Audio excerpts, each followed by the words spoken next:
Bonjour à toutes et à tous, bienvenue sur Miscom. Cette semaine, on aborde les événements. Et oui, le mois de mai est arrivé et en cette période, ça commence même parfois plus tôt selon le climat, les événements reprennent de plus belle puisque c'est la période de l'année où on va pouvoir avoir plein de trucs organisés de partout. Le principe d'événementiel marche toujours assez fort sur cette période estivale plus été. L'occasion peut-être pour vous-même d'en profiter puisque c'est le cas de certaines de mes clientes, dont Elisabeth, qui m'a inspiré la thématique cette semaine. Mais avant tout, salut à tous, bienvenue sur ma chaîne. Si on ne se connaît pas encore, je suis Claire Négrier, alias Miscom. On se retrouve chaque semaine pour des thématiques afin de développer votre culture marketing communication, qui est mon domaine de prédilection depuis que j'ai 17 ans. Et depuis 2012, j'accompagne mes clients à communiquer de manière unique, éthique, authentique et surtout efficace pour attirer les clients qu'ils veulent vraiment. De la stratégie à la création des outils, en passant bien sûr par le branding, l'univers de marque et en finissant par la formation afin de communiquer comme il se doit jusque sur le bout des doigts. Donc aujourd'hui, je vous propose de rentrer un peu plus dans la thématique puisqu'on a vu mardi, je vous remets la vidéo ici, comment ça se passe, c'est quoi ces thèmes événementiels, c'est vrai qu'on en retrouve plein à cette saison-là, quel est l'intérêt, pourquoi faire des événements, vous avez toutes les réponses dans la précédente vidéo. Aujourd'hui, on vient rentrer davantage dans le sujet, davantage dans le détail, avec, j'ai envie de vous poser la question, qu'amenez-vous à vos foires et salons ? Avec quoi chargez-vous le coffre de votre voiture ? On va essayer de répondre un petit peu à la question, et si vous avez, justement, toute expérience, qu'est-ce que vous emmenez? Je suis réellement intéressée. Mettez en commentaire le contenu de votre valise pour les événements. Et puis, on pourra en discuter sur d'autres thématiques ou en commentaire directement. Donc, qu'est-ce qu'on emmène à son salon? Alors déjà, ça sous-entend que vous connaissez, alors normalement, puisque vous avez réservé l'espace et que vous avez payé pour, vous connaissez la surface d'exposition. En général, on est sur du 1,20, 2,40, rarement plus, ou alors c'est vraiment de très très gros exposants. Mais pour mes abonnés, je sais qu'en général, vous irez pas à plus de 2,40 de linéaire. Donc on parle de linéaire, c'est du mètre linéaire qui est vendu en termes d'espace pour pouvoir avoir une surface d'exposition qui est pas très large en général, c'est une largeur de table 60 à 70 cm plus 1 mètre derrière, donc on a, allez, au grand mot 2 mètres de profondeur en général sur ces événements, et 2 mètres je suis généreuse, mais voilà. Donc la première chose qui me vienne en tête, encore une fois, pour noter l'efficacité, d'accord ? Je mise toujours sur l'efficacité, bien plus que sur le reste, parce qu'il faut que vous ayez un retour sur investissement, même si c'est pas financier, sur vos événements. La première chose qui me vient à l'esprit, c'est un habillage de stand. Alors, il y a des kakémonos, il y a des roll-up, il y a carrément ce qu'on appelle les stands parapluies. C'est un truc qui se déplie comme ça et qui vient habiller tout l'arrière de la personne en fonction du linéaire. Donc il y en a des 1,20, il y a des 2, il y a des 2,4, voilà, de manière à maximiser. C'est le principe de merchandising. On exploite absolument toute cette notion d'espace pour la visibilité de la marque ou de son produit, etc. Vous l'aurez compris. Donc pour moi, l'habillage, ça fait partie des premiers points. Et il faut aussi jouer sur la profondeur, donc il y en a derrière, mais il peut aussi y en avoir devant, pour attirer véritablement les personnes. L'objectif, c'est d'attirer l'œil et que les gens se sentent attirés et viennent vous voir sur votre stand. Parce que l'objectif, quand même, si vous êtes sur un salon, c'est la rencontre avec les gens, ne l'oublions pas. Donc plus vous allez avoir des éléments qui vont attirer l'œil, plus vous allez avoir de gens qui vont visiter votre stand. Là, vous allez me dire, mais Claire, ça coûte la peau des fesses.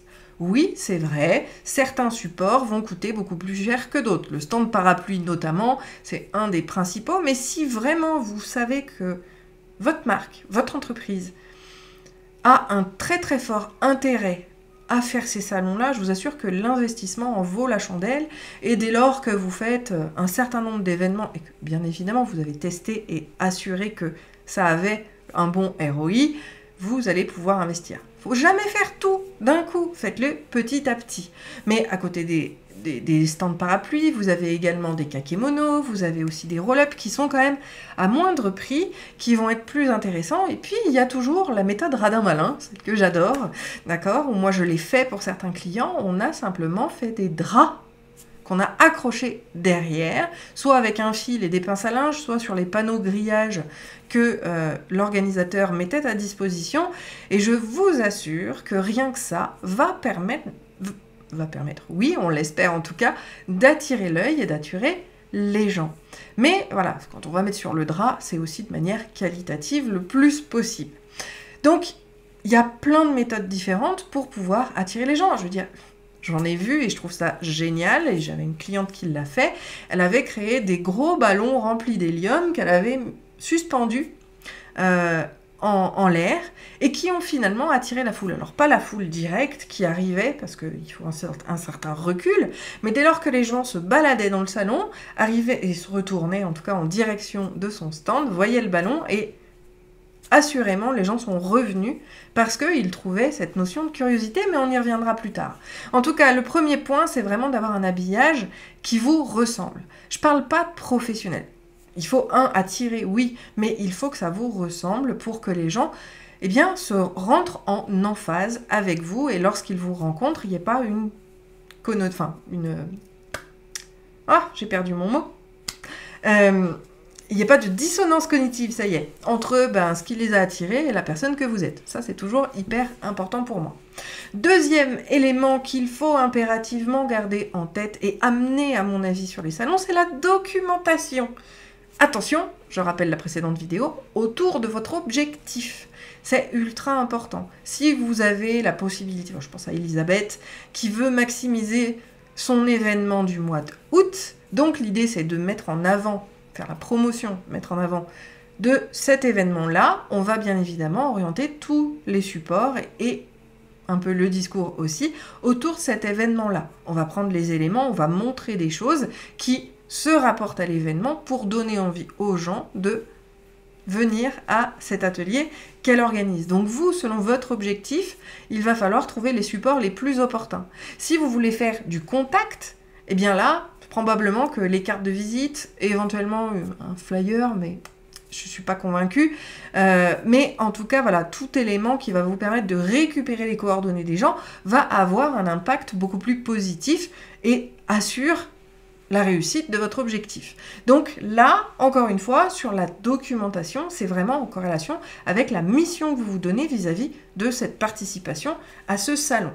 Et puis dans la documentation, on peut parler quand même dans la précédente vidéo, c'est la notion d'information légale. Tout ce qui est CGV, CGU et surtout politique de confidentialité, notamment si vous récupérez les informations par un formulaire, une tombola, un jeu concours, peu importe, que vous voulez offrir quelque chose en échange de la complétion d'un formulaire sur place, vous devez avoir cette notion de politique de confidentialité, CGV et éventuellement CGU dans une pochette sur le coin de la table. Je n'en démords pas, je vous assure que c'est hyper important et que peut-être que juste le fait de l'avoir pourra vous faire passer au stade supérieur dans l'esprit des gens et vous serez plus mémorable. Donc c'est ultra important.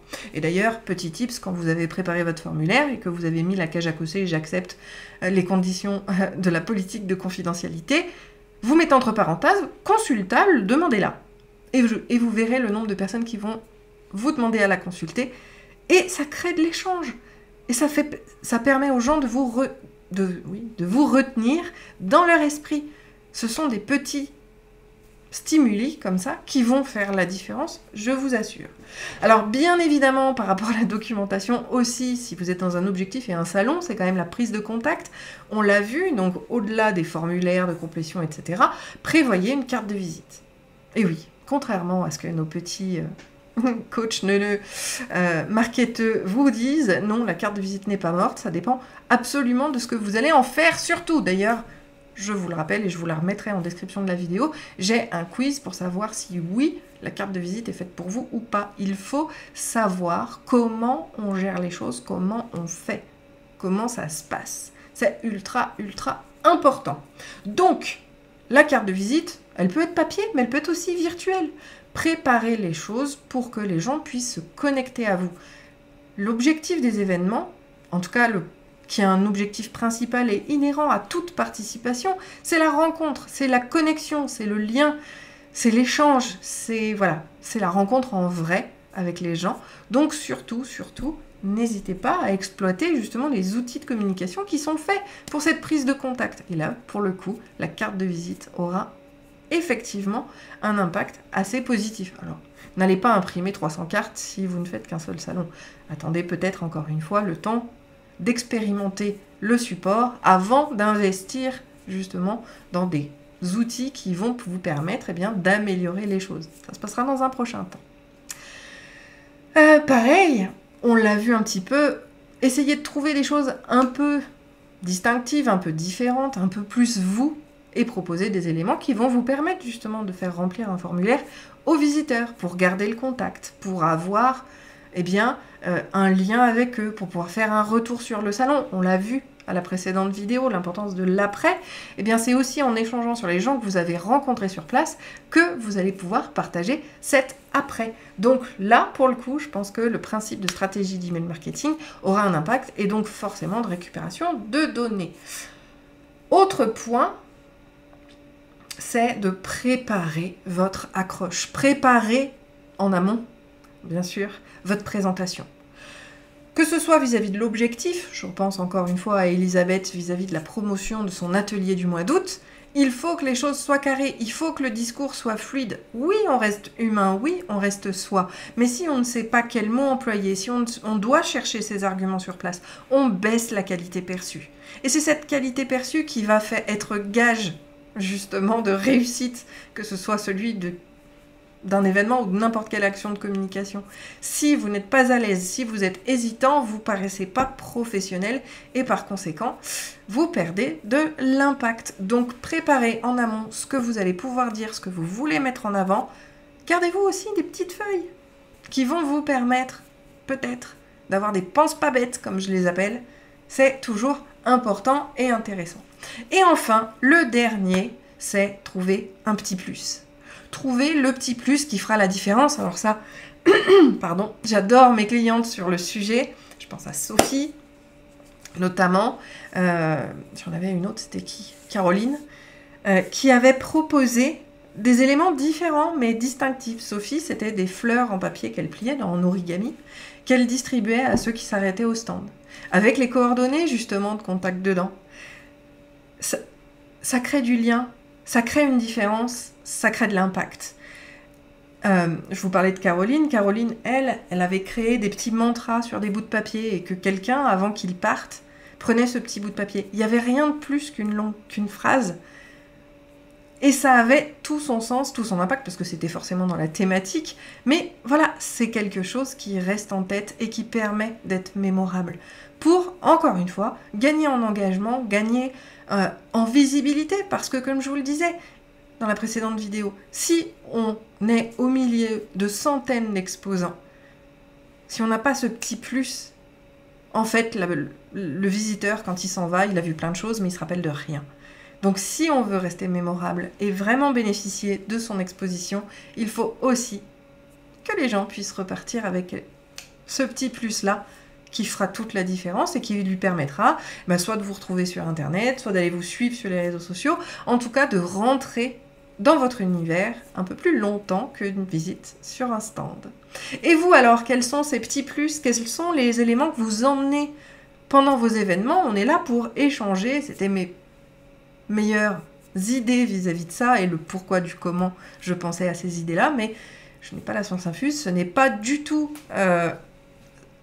une injonction, d'accord? Il faut toujours faire en fonction de vous et de comment vous voyez les choses pour que ce soit efficace. Mais justement, donc comme je le disais, si c'est déjà le cas chez vous et que vous faites de l'événementiel, partagez ce qui marche pour vous, ça inspirera peut-être tous les autres abonnés. Je vous souhaite une très bonne journée, un très bon appétit. On se retrouve la semaine prochaine pour une nouvelle thématique. D'ici là, portez-vous bien. Ciao, ciao!